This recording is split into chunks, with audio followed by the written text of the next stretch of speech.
Today we will continue with the Bible study from Revelation. आज प्रकाशित वाक्य से हम अपने बाइबल अध्ययन को जारी रखेंगे। We'll turn to Revelation chapter 12.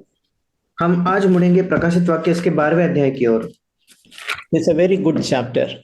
एक बहुत अच्छा अध्याय है।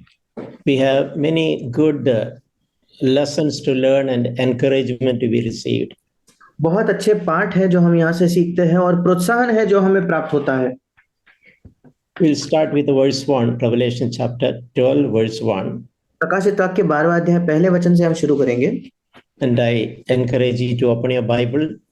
और मैं आप सबको प्रोत्साहित करता हूँ कि आप अपने अपने बाइबल को खोलें।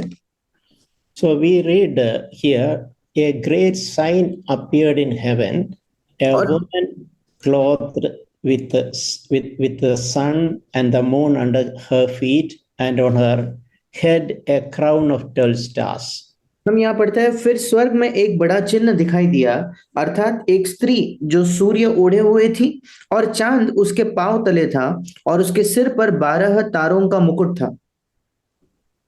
So if you compare similar passage of the scripture, we'll come to know who is this woman.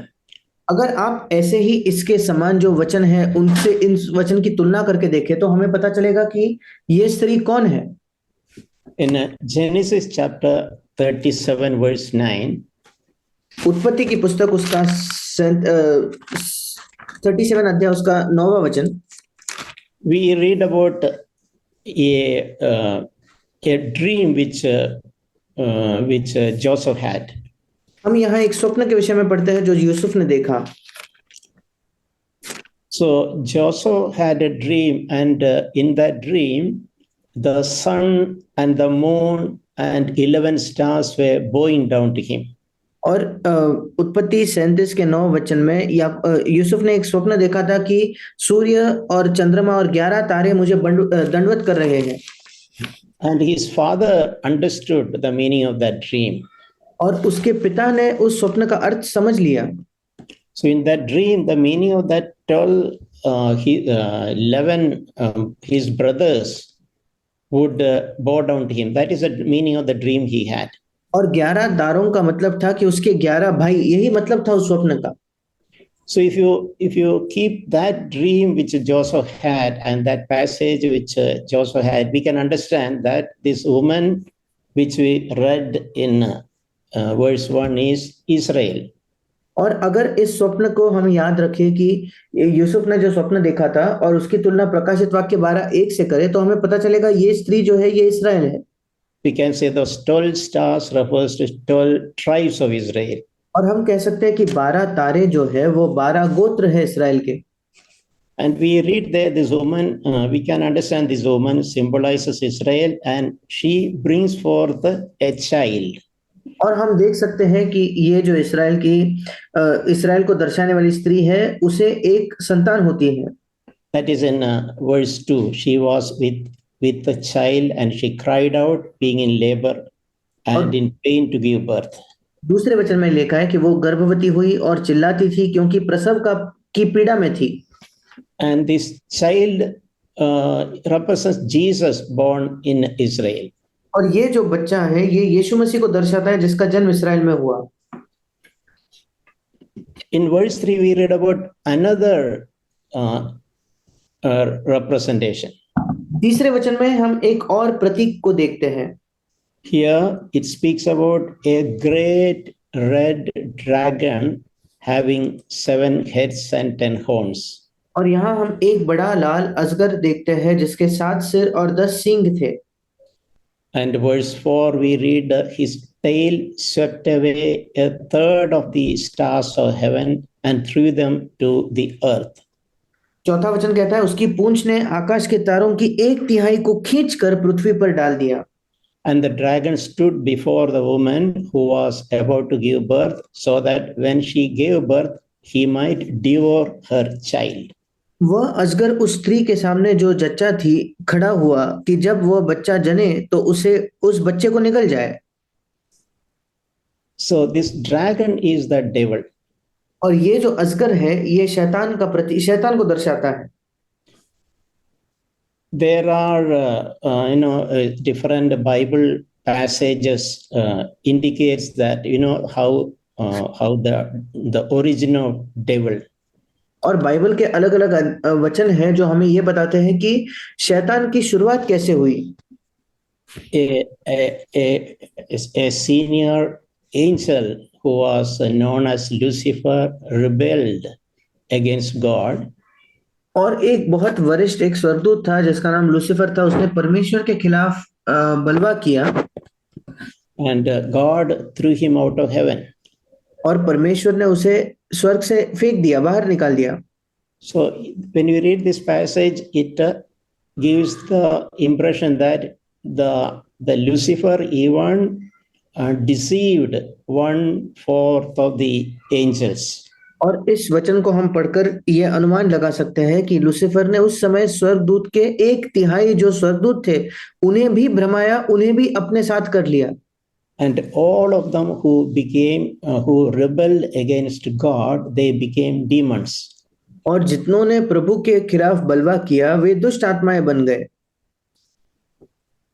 So there is an expression, there is a mention in verse 4 that his tail swept away 1/3 of the stars of heaven. और चौथा वचन कहता है कि उसकी पूंछ ने आकाश के तारों की 1/3 को खींचकर पृथ्वी पर डाल दिया। Yeah, so many places that stars refers to angels. और कई जगह ये जो तारे हैं ये स्वर्गदूत को भी दर्शाते हैं। So that is how we can understand. We can consider to understand that 1/3 of the angels became demons. और इसी से हम समझ सकते हैं कि जितने स्वर्गदूतों को प्रभु ने बनाया था उनमें से 1/3 जो है वे आगे चलकर दुष्ट आत्माएं बन गए। So what we learned that out of the millions of angels, we can assume only 1/3 became demons and evil spirits. और जो लाखों करोड़ों स्वर्गदूत है उसमें से 1/3 ही है जो दुष्ट आत्माएं बन गए। And the remaining 2/3 of the angels remained faithful to God. और बचे जो 2/3 थे वो अब भी परमेश्वर के प्रति विश्वास योग्य बने रहे। So there is an encouragement there. Remember, what we can understand is only 1/3 became demons and 2/3 are angels loyal to God, serving God and His people. और ये हमारे लिए प्रोत्साहन की बात है कि जब हम देखेंगे कि 1/3 जो स्वर्गदूत है वे ही केवल दुष्ट आत्माएं बने, पर अब भी 2/3 स्वर्गदूत है जो परमेश्वर की सेवकाई करते हुए परमेश्वर के प्रति निष्ठावान है और जो उसकी और उसके लोगों की सेवकाई करते हैं। Yeah, that means, in other words, for every demon, there are 2 angels. दूसरे शब्दों में कहे तो हर एक दुष्ट आत्मा के लिए 2 स्वर्गदूत है। So we should stop worrying and fearing about the demons. और इसलिए हमें दुष्ट आत्माओं की ना ही चिंता करनी है, ना ही उन्हें उनसे डरना है। And evil spirits. और दुष्ट आत्माओं से नहीं डरना है। Because if any demon or evil spirits are battling against you, remember that there are at least 2 angels supporting us. अगर कोई दुष्ट आत्मा हमारे खिलाफ लड़ता भी है तो हमें याद रखना है कि कम से कम 2 स्वर्गदूत हमारी ओर है, हमारा समर्थन कर रहे हैं। And we read there the dragon waits in front of the woman who is Israel to swallow up the child. और हम ये भी पढ़ते हैं कि उस अजगर उस स्त्री के सामने जो इस्राएल स्त्री है उसके सामने खड़ा था कि जब वो बच्चा जने तो उसके बच्चे को निगल जाए। We remember when Jesus was born, when the king Herod heard about the birth of Jesus Christ, he was envious, he was afraid, and he arranged to kill all the children about that age. हम जानते हैं कि जब यीशु मसीह का जन्म हुआ तो हेरोद राजा बहुत गुस्सा हो गया था, क्रोधित था और उसने एक षड्यंत्र रचा कि सारे जो छोटे बच्चे हैं इस्राएल के उन्हें मार दिया जाए। His aim was to kill Jesus, but he did not succeed. Herod did not succeed. और उसका लक्ष्य तो था कि वो यीशु मसीह को मारे, पर उसमें हेरोद सफल नहीं हुआ। Because God in a dream asked Joseph and Mary to take Jesus to Egypt. क्योंकि परमेश्वर ने यूसुफ और मरियम को एक स्वप्न में दिखाया कि वे यीशु को मिस्र देश में ले जाए। Verse 5, she gave birth to a son, a male child, who is to rule the nations with a rod of iron, and her child was caught up to God and to his throne. पांचवा वचन, वह बेटा जनी जो लोहे का दंड लिए हुए सब जातियों पर राज्य करने पर था, और वो बच्चा एकाएक परमेश्वर के पास और उसके सिंहासन के पास उठाकर पहुंचा दिया गया। So even dragon wanted to hurt the baby Jesus. He did not succeed. और वो अजगर जो उस बालक यीशु मसीह पर हमला करना चाहता था, वो सफल नहीं हुआ। The child or Jesus finally ascends to God and to his throne, as written in verse 5.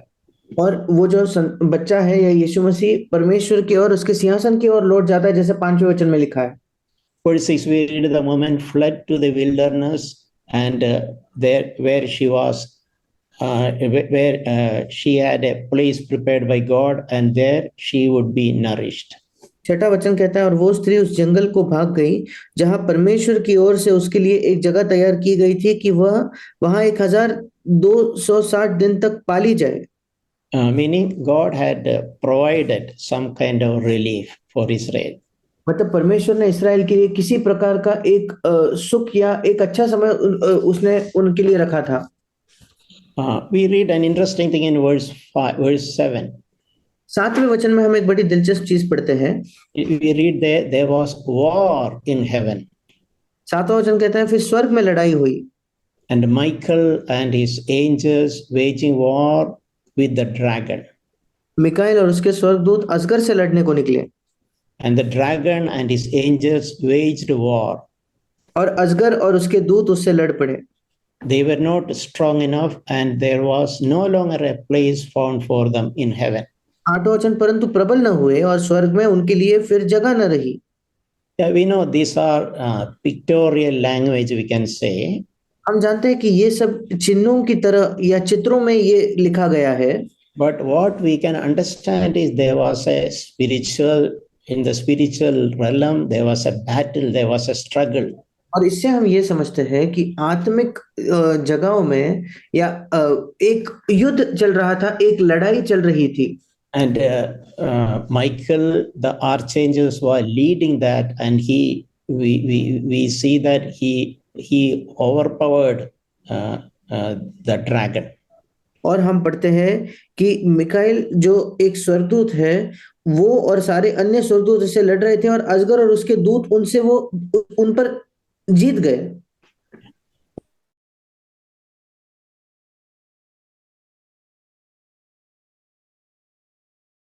Of all, who is called the devil and Satan, who deceives the whole world, he was thrown down to the earth, and his angels were also thrown down with him. तब वो बड़ा अजगर अर्थात वही पुराना सांप जो इब्लिस और शैतान कहलाता है और सारे संसार का भरमाने वाला है, पृथ्वी पर गिरा दिया गया और उसके दूत उसके साथ गिरा दिए गए। So we can see Satan was overpowered by Michael the archangel, and he was thrown down to the earth. और हम देख सकते हैं कि शैतान जो है उसको मिकाएल द्वारा, वो जो स्वर्गदूत था उसके द्वारा वो हरा दिया गया और स्वर्ग से नीचे फेंक दिया गया। Following that, there is a praise and glorifying God is mentioned in verse 10. उसके आगे 10 वचन में परमेश्वर की स्तुति और उसको महिमा देने के एक वचन के विषय में लिखा है। Now the salvation, the power and the kingdom of our God and the authority of his Christ has come, for the accuser of our brethren has been thrown down, he who accuses them before God day and night. अब हमारे परमेश्वर का उद्धार और सामर्थ और राज्य और उसके मसीह का अधिकार प्रकट हुआ है, क्योंकि हमारे भाइयों पर दोष लगाने वाला, जो रात दिन हमारे परमेश्वर के सामने उन पर दोष लगाया करता था, गिरा दिया गया है। In verse 7, we read in verse 9, we can see devil is given some names. 9वें वचन में हम देखते हैं कि शैतान के लिए कुछ नाम उसे दिए गए हैं। It's called serpent of old. उसे पुराना सांप कहा गया है। It is called who is called devil, और हिंदी में जो इब्लिस उसे नाम दिया गया है, and is also called Satan. उसे इब्लिस और शैतान कहलाता है। And the main characteristics of him is mentioned as the one who deceives the whole world. और उसका एक मुख्य चिन्ह ये है कि जो सारे संसार का भरमाने वाला है। And the meaning of a devil is slanderer. और शैतान का मतलब है जो लोगों के विषय में उनके पीछे गलत चीजें कहता है, ऐसा कोई व्यक्ति। So that is interesting in epistles in 1 Timothy and 2 Timothy. और Yeah. और पहले तिमुथियुस में, दूसरे तिमुथियुस में ऐसी जो पत्रियां हैं उनके अंदर there are exhortation which says that men and women should not be slanderers. कि हमें ऐसा प्रोत्साहन दिया गया है कि पुरुष और स्त्रियों को निंदा करने वाले या पीछे किसी की निंदा करने वाले नहीं बनना है। Because slandering is the character of the devil. क्योंकि किसी की निंदा करना ये शैतान का एक स्वभाव है, चरित्र है उसका। So whether we are a man or a woman, we should take it to heart. I never, Lord, I will never ever want to side with the devil and partake of his nature of slandering. और चाहे हम पुरुष हो स्त्री हो, हमें इस बात पर विश्वास रखना है कि प्रभु हमें कभी भी किसी की निंदा करके शैतान के चरित्र का सहभागी नहीं होना है। Because slandering is one of the characteristics of the devil. क्योंकि निंदा करना ये शैतान के गुणों में से एक है। And another character of devil is lying. और उसका एक और चरित्र ये है कि वो झूठ कहता है। Because Jesus told he is a liar and the father of all lies. यीशु ने कहा वो एक झूठा और सब झूठ का पिता है। So we should make every effort to make our speech, our gestures, everything free from lying, direct or indirect lie. और हमें हर वो कोशिश करनी है कि हमारी बातचीत या हमारा बर्ताव हमें पूर्ण तौर पर झूठ कहने से स्वतंत्र होना है, चाहे सीधा झूठ हो या कुछ मोड़कर हम झूठ कह रहे हो उससे। Because any kind of lying originates from the devil. क्योंकि किसी भी प्रकार का झूठ क्यों ना हो, उसका स्रोत जो है वो शैतान है। Because devil is the father of all lies, small lies or big lies, white lies or gray lies, or any lie. Remember this, devil is the father of all lies. क्योंकि शैतान सब झूठ का पिता है, छोटा झूठ, बड़ा झूठ, आप उसे सफेद झूठ कहे या कोई अलग झूठ कहे, इसे याद रखें कि शैतान सब प्रकार के झूठ का पिता है। So we should continue to work in that area. It is not easy. It may be a process to free our life completely from the spirit of lying. और हमें इस क्षेत्र में काम करते ही रहना है। ये शायद आसान नहीं होगा, ये निरंतर चलने वाली प्रक्रिया है कि हम अपने जीवन को पूर्ण तौर पर झूठ कहने से स्वतंत्र कर दें। Whether speaking lies to escape a situation, चाहे किसी परिस्थिति में अपने आप का बचाव करने के लिए हम झूठ कहते हो, or a pretension, या एक दिखावा, एक नाटक हो। So whatever it is, we remember, devil is the father of all lies. कुछ भी क्यों ना हो, इसे याद रखें कि शैतान सब झूठ का पिता है। On the other hand, about Jesus, it's that he is the truth. दूसरी ओर यीशु के विषय में लिखा है कि यीशु सत्य है। Jesus is the truth. यीशु मसीह खुद सत्य है। The more our life is filled with the truthfulness, the more it means we are more like Jesus to that extent. जितना ज्यादा हमारा जीवन सच्चाई से भर जाता है, उतने अधिक मात्रा में हम यीशु जैसे हैं। So we should remember that there's two things characteristic. One is slandering against others, and second is lying. और हमें ये दो चीजें शैतान के बारे में याद रखना है। एक है दूसरों के विषय में निंदा करना, दूसरा है झूठ बोलना। So we read about Satan being thrown out of heaven by Michael. और हमने पढ़ा कि शैतान को स्वर्ग से मिखाइल द्वारा नीचे फेंक दिया गया। In fact, there are many passages in the Bible which speaks about Satan being thrown out. और बाइबल में ऐसे कई वचन हैं जो हमें बताते हैं शैतान को नीचे फेंक दिया गया या बाहर फेंक दिया गया। Yeah, it appears that he was thrown out from one level to another level to another level, like that in a series of steps he was thrown out. और ऐसा मालूम पड़ता है वचन के द्वारा कि एक स्तर से दूसरी स्तर, दूसरे स्तर से तीसरे स्तर, ऐसे अलग अलग कदमों में उसे नीचे फेंक दिया गया।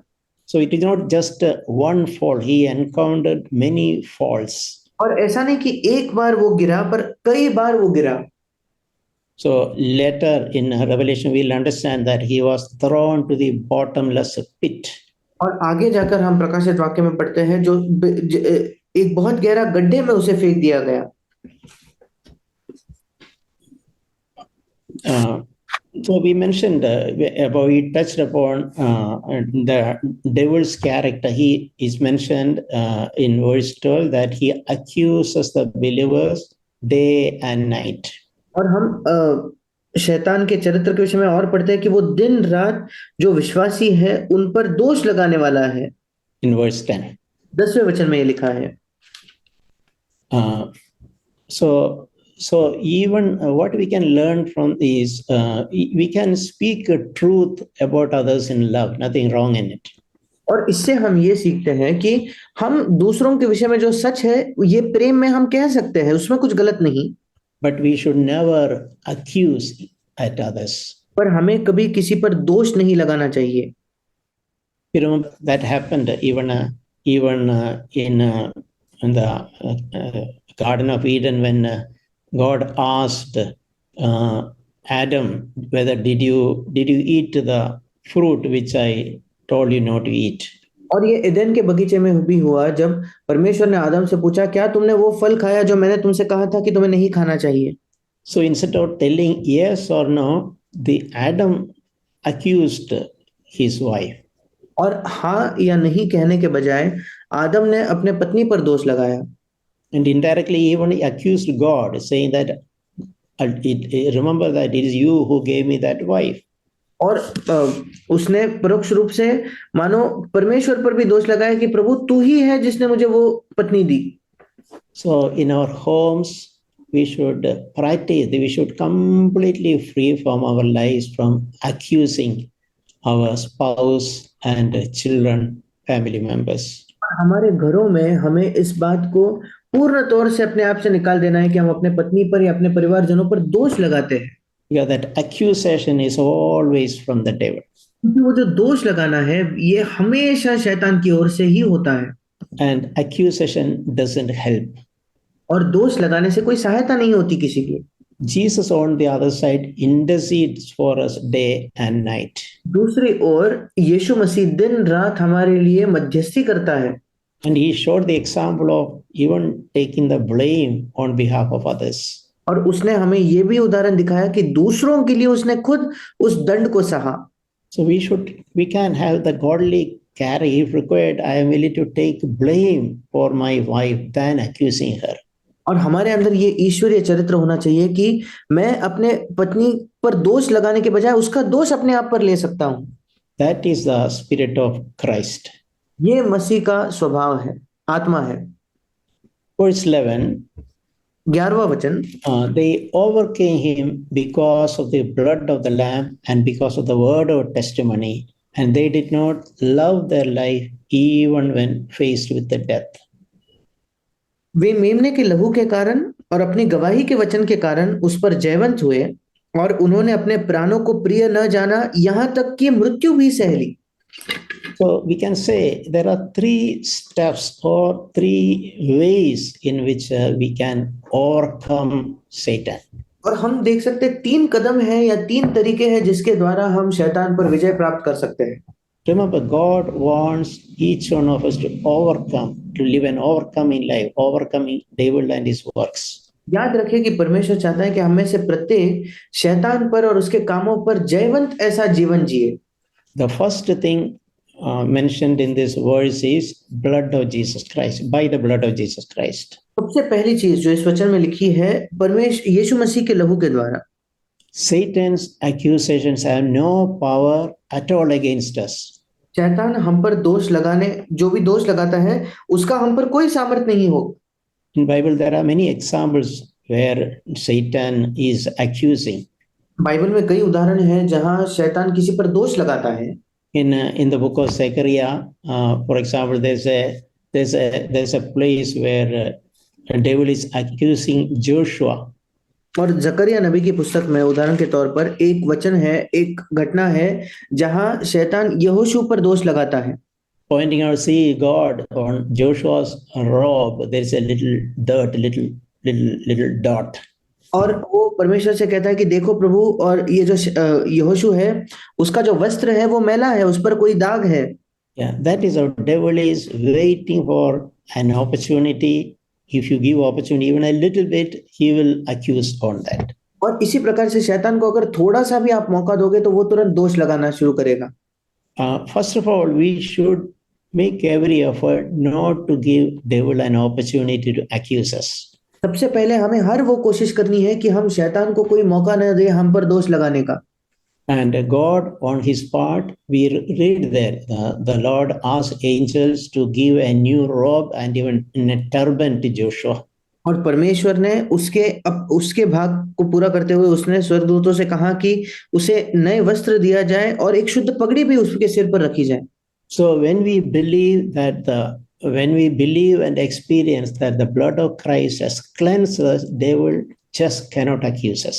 जब हम विश्वास करते हैं कि मसीह के लहू ने, और अनुभव करते हैं कि मसीह के लहू ने हमें शुद्ध किया है, तो फिर शैतान हम पर दोष लगा ही नहीं सकता। God doesn't want us to live in a spirit of accusation by the devil or a condemnation by the devil. परमेश्वर नहीं चाहता कि शैतान के द्वारा हम पर आरोप किया जाए, उस आत्मा में हम जिए या हम अपने आप को अपराधी महसूस करके जीवन जिए। Even when devil accuses us or remind us about the sin we have committed, we should make sure that we are repented, we are confessed before God, and we are received forgiveness. जब शैतान हम पर दोष लगाए या हमें कहे कि हमें याद दिलाए कि हमने कोई पाप किया है, पर तब हम अंकल कैन रिपीट वंस?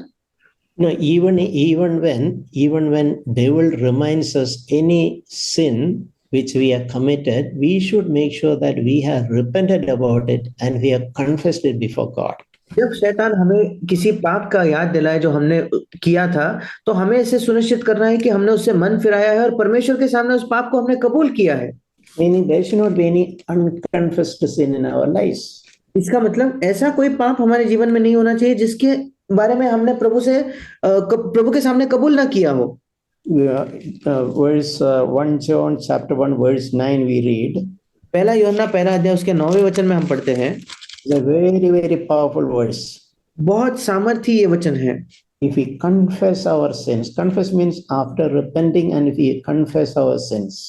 यदि हम अपने पापों को मान ले, इसका मतलब जब हम मन फिरा चुके हैं और हम अपने पापों को मानते हैं या उनको कबूल करते हैं, तो He is faithful and righteous to forgive our sins and to cleanse us from all unrighteousness. तो वो हमारे पापों को क्षमा करने और हमें सब अधर्म से शुद्ध करने में विश्वास योग्य और धर्मी है।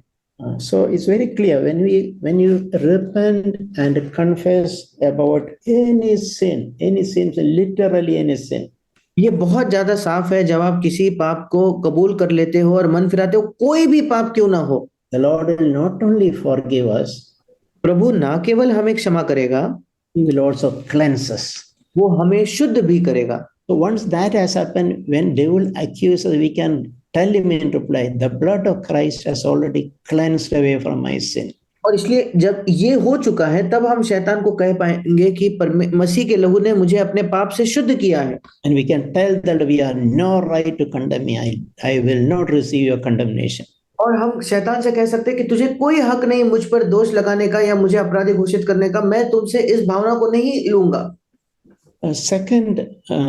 Second aspect by which we can overcome the devil is the word of our testimony. और दूसरा पहलू जिससे हम शैतान पर विजय प्राप्त कर सकते हैं वो है हमारे गवाही के द्वारा, हमारे गवाही के शब्द के वचन के अनुसार। We must tell Satan frequently that he was defeated on the cross by the Lord. हमें बार बार शैतान को कहना है कि परमेश्वर द्वारा वो क्रूस पर हराया गया है। And he has no power over us. और उसकी हम पर कोई सामर्थ नहीं है, and we should not be afraid of him. और हमें उससे डरना नहीं है। He cannot even touch us without God's permission. परमेश्वर की अनुमति के बिना वो हमें छू भी नहीं सकता। So we should be bold to proclaim uh, that testimony to devil. और हमें बहुत ज्यादा हियाव रखना है, बड़े हिम्मत से इस गवाही को शैतान के सामने देना है। And like that, we can constantly overcome him. उस ऐसे ही हम निरंतर उस पर विजय प्राप्त कर सकते हैं।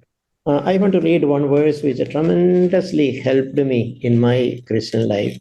मैं एक वचन पढ़ना चाहता हूँ जिसने बहुत ज्यादा मेरी सहायता की है मेरे मसीही जीवन में। It's in Colossians chapter 2. कुलुसियों की पत्री उसका 2 अध्याय।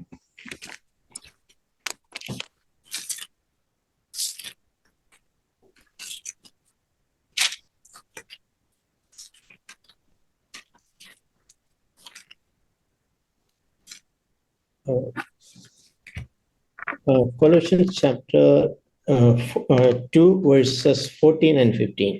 कुलुसियों की पत्री 2 अध्याय उसका 14 और 15 वचन। We read there that having cancelled out the certificate of debt consisting of decrees against us, which was hostile to us, and he has taken it out of the way, having nailed it to the cross. And when he had disarmed the rulers and authorities, he made a public display of them, having triumphed over them through him. और विधियों का वो लेख जो हमारे नाम पर और हमारे विरोध में था मिटा डाला, और उसे क्रूस पर कीलों से जड़कर सामने से हटा दिया है, और उसने प्रधानताओं और अधिकारों को ऊपर से उतार कर उनका खुल्लम खुल्ला तमाशा बनाया, और क्रूस के द्वारा उन पर जय जयकार की ध्वनि सुनाई। So I remember in my Christian life, when I used to live constantly under the accusation of the devil and under condemnation. मुझे याद है मेरे शुरुआती मसीह जीवन में जब मैं निरंतर शैतान के दोष लगाने पे या आरोप लगाने के नीचे जीता था, और हमेशा शैतान के द्वारा एक अपराधी होने का मुझे भावना उससे मिलती थी। Devil used to remind me all my past sins. शैतान मुझे अपने सारे पिछले पापों को याद दिलाता था। But this verse really helped me. और इस वचन ने मेरी वाकई सहायता की। He speaks about wiping out. और यहाँ लिखा है कि उसे पूरे तरीके से प्रभु ने हटा दिया है, मिटा डाला है। Yes, all that were written against me. जो भी मेरे विरोध में लिखा गया था उसे प्रभु ने मिटा डाला है। And one expression which especially helped me is in verse 15. और एक शब्द जिसने मेरी बहुत ज्यादा सहायता की वो 15 वचन में है। Jesus has disarmed the enemy. कि यीशु मसीह ने जो शैतान है उस पर उसकी सामर्थ को छीन लिया, ऐसा इंग्लिश में लिखा है। I mean, they will in another in Isaiah there is a verse which says that no weapons that formed against you shall prosper. और यशायाह में एक दूसरा वचन है जो कहता है तुम्हारे खिलाफ बनाए जाए कोई भी जो हथियार है उससे तुम्हारी हानि न होगी। So whatever weapon which devil is trying to use, the Lord has disarmed them. और जो भी शस्त्र जिसका शैतान कोशिश करे इस्तेमाल करने का, परमेश्वर ने पहले से ही उस शस्त्र को निरस्त्र कर दिया है, मतलब उसकी सामर्थ छीन ली है। So when we experience the liberty, we will have the confidence to talk back to the devil. जब हम इस स्वतंत्रता का अनुभव करेंगे तब हमारे अंदर सामर्थ होगी कि हम शैतान को पलटकर जवाब दें। That is a word of our testimony. वो हमारे गवाही का वचन है। The third thing is, तीसरी चीज है, it speaks about they did not love their life. वहां लिखा है कि उन्होंने अपने प्राण से प्रेम नहीं किया। It is about loving our self life. ये हमारे स्वयं के जीवन से प्रेम करने के विषय में है। We are always willing to put our self life to death. हम हमेशा अपने स्वयं के जीवन के प्रति मरने के लिए तैयार हैं। We can say our self life is we can say kind of Satan's agent within us. हम ये कह सकते हैं कि हमारा जो स्वयं का जीवन है या हमारा अंदर का एक स्वभाव है वो मानो शैतान का एक कर्मचारी है जो हमारे अंदर काम कर रहा है। Yeah, that our self life will serve Satan's purposes. हमारा जो स्वयं का जीवन है वो शैतान के उद्देश्यों का पालन करेगा, उसके उद्देश्यों को आगे बढ़ाएगा। That is why our ego, our pride, our self will, our self life, we should always put that to death. इसी वजह से हमारा घमंड, हमारा अभिमान, हमारा जो स्वयं का जीवन है, हमें हर हर समय इन्हें मारना है। If we consistently hate our self life and consistently crucify our self life, Satan will lose power over us. अगर हम निरंतर अपने स्वयं के जीवन का इनकार करें, अपने स्वयं के जीवन से घृणा करें, तो शैतान को हम पर कोई सामर्थ नहीं मिलेगी। So remember those three aspects by which we can overcome the devil. और इसलिए वो 3 पहलू याद रखें जिसके द्वारा हम शैतान पर विजय प्राप्त कर सकते हैं। As mentioned in verse 11. जैसे 11वें वचन में लिखे हैं, Blood of Jesus Christ, the word of our testimony, यीशु का लहू हमारे गवाही का वचन, and hating our self life. और अपने स्वयं के जीवन से घृणा करना। We read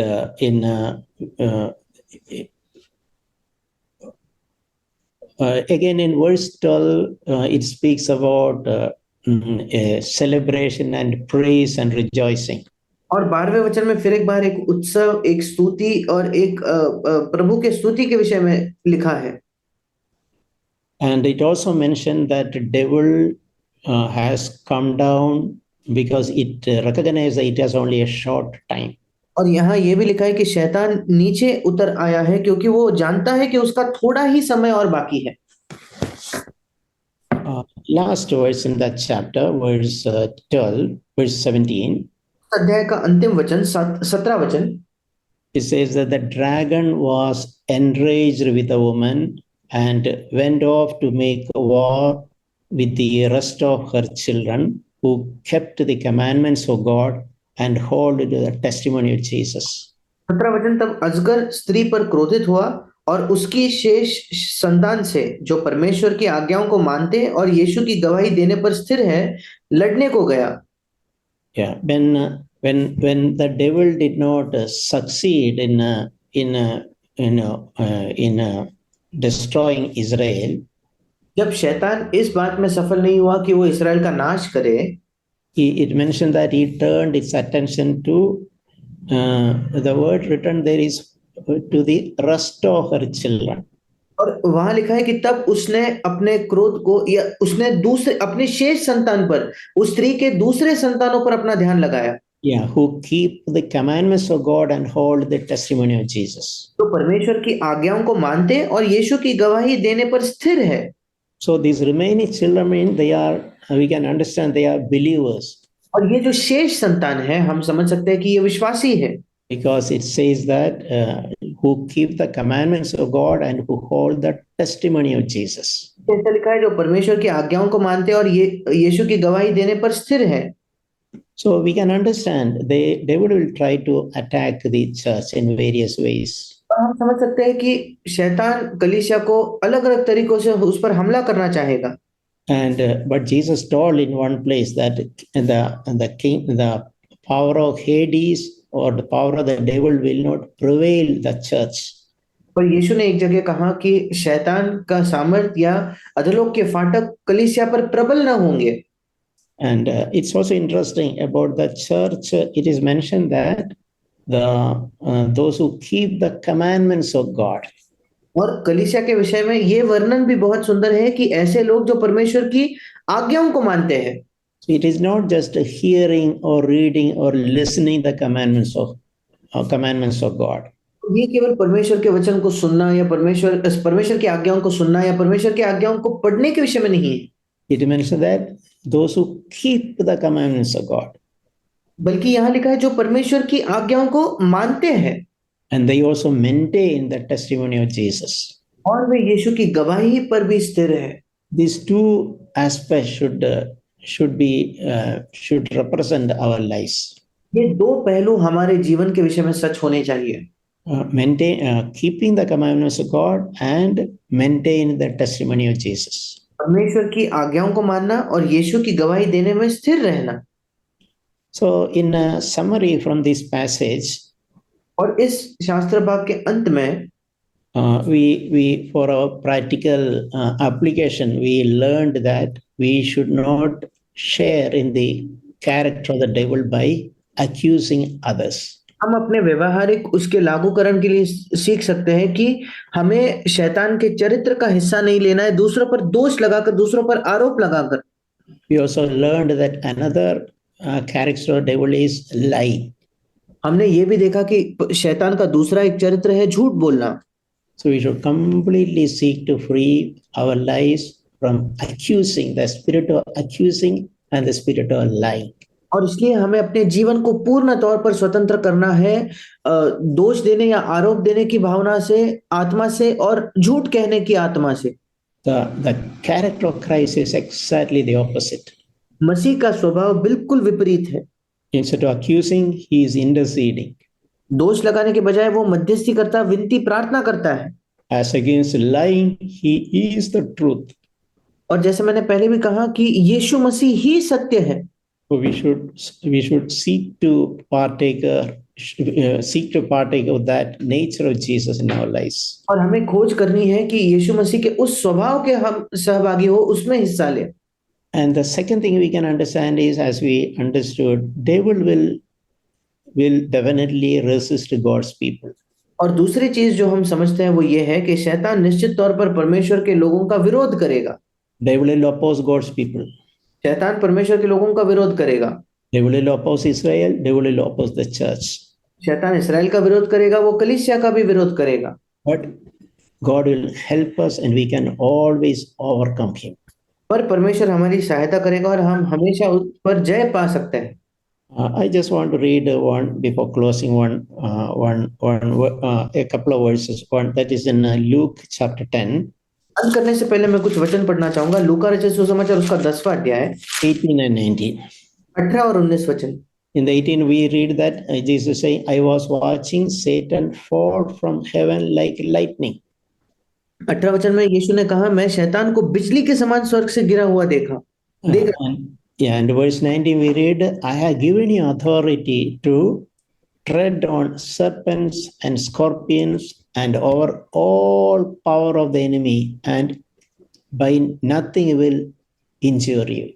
19 वचन, देखो मैंने तुम्हें सांपों और बिच्छुओं को रौंदने का और शत्रु की सारी सामर्थ पर अधिकार दिया है, और किसी वस्तु से तुम्हें कुछ हानि न होगी। So this is a very powerful promise. Jesus has given his children authority to tread on evil powers.